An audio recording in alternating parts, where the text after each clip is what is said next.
Selamat sore Bang Kakak, kembali lagi kita ke ini Alak Booster dari divisi infrastruktur nih. Namun unik nih, mereka mengangkat mengenai penggunaan teknologi dalam kehidupan nyata. Bahannya bisa langsung start. Oke. Nah, di sini ada beberapa slide ya, antara lain definisi teknologi itu apa, tujuannya apa, keterampilan ini itu apa, memiliki dampaknya kapannya seperti apa, dan peran lingkungan kerja itu seperti apa. Lanjut. Nah, ini menarik nih, ini kita belajar ke masa lalu mengenai sejarah teknologi itu sendiri. Ditemukan pertama itu tahun 1800 nih, saya juga baru tahu nih, fondasi teoritis. Sebelum ada satupun komputer, para pemikir meletakkan dasar logis dan matematis dalam dunia digital. Kemudian pada tahun 1940 sampai 1950-an, dalam Perang Dunia Kedua menjadi katalisator, mendorong kebutuhan akan perhitungan cepat sehingga komputer pertama lahir, berukuran sebesar ruangan dan sangat mahal. Nah, lalu pada 1960 sampai 80-an itu adanya revolusi mikroprosesor dan PC. Mungkin PC kita kenal sebagai personal komputer ya. Nah, kemudian baru berkembanglah internet di tahun 1990 sehingga komputer yang terisolasi mulai saling berbicara. Dunia digital tidak lagi hanya soal komputasi tapi soal koneksi. Kemudian di tahun 2000-an sampai dengan sekarang adalah mobile dan media sosial, adalah internet berpindah dari meja kerja ke saku kita dan dari membaca informasi menjadi berpartisipasi. Next.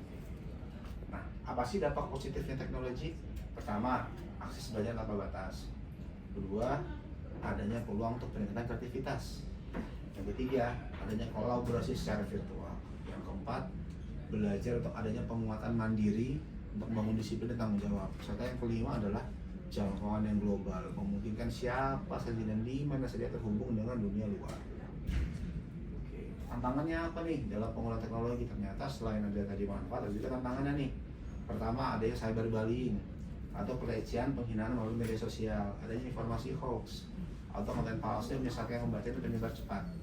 Ada juga kecanduan media sosial nih, penggunaan berlebihan hingga mengganggu waktu belajar dan tidur. Ada juga paparan konten negatif, resiko melihat materi kekerasan, pornografi, atau ujaran kebencian. Kemudian adanya pelanggaran privasi atau data pribadi bisa tersebar jika tidak hati-hati dalam berbagi informasi. Inilah kemarin yang masuk. Oh ya, kemudian adanya phishing atau penipuan online. Inilah kemarin sempat dibahas oleh teman-teman dari IT, tautan palsu atau akun tiruan yang mencuri informasi penting. Nah, penerapan teknologi di kehidupan nyata itu ada beberapa. Pertama, sebagai media pembelajaran, kita bisa melihat nih, bisa belajar secara menciptakan ruang belajar daring yang efektif dan efisien. Kita bisa belajar secara online, melihat dari YouTube atau dari media-media belajar yang lainnya. Next. Nah, bisa juga membantu penerapan teknologi di kehidupan nyata sebagai media membantu pekerjaan yang rumit, misalkan membantu melakukan perhitungan atau gambar yang menjadi pekerjaan teknik sipil. Kita dengan cara melakukan melalui teknologi kita bisa membuat suatu perhitungan atau suatu gambar yang rumit gitu. Next. Nah, setelah itu ini siapa nih modelnya? Sebagai media untuk melakukan sosialisasi dan monitoring pekerjaan. Jadi melakukan sosialisasi menggunakan aplikasi GeoRoad melalui video YouTube tanpa harus melakukan tatap muka secara langsung dan bahkan monitoring pekerjaan jalan menggunakan aplikasi GeoRoad.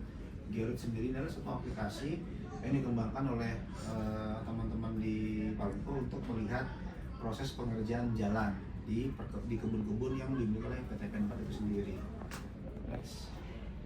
Nah, next. Please. Dah. Oke. Dari hal ini mungkin ada tanggapan dari Bang Rido. Cukup. Oke. Mungkin kalau seperti itu demikian dari saya untuk saat ini. Kita jumpa lagi di sesi Alak Booster berikutnya.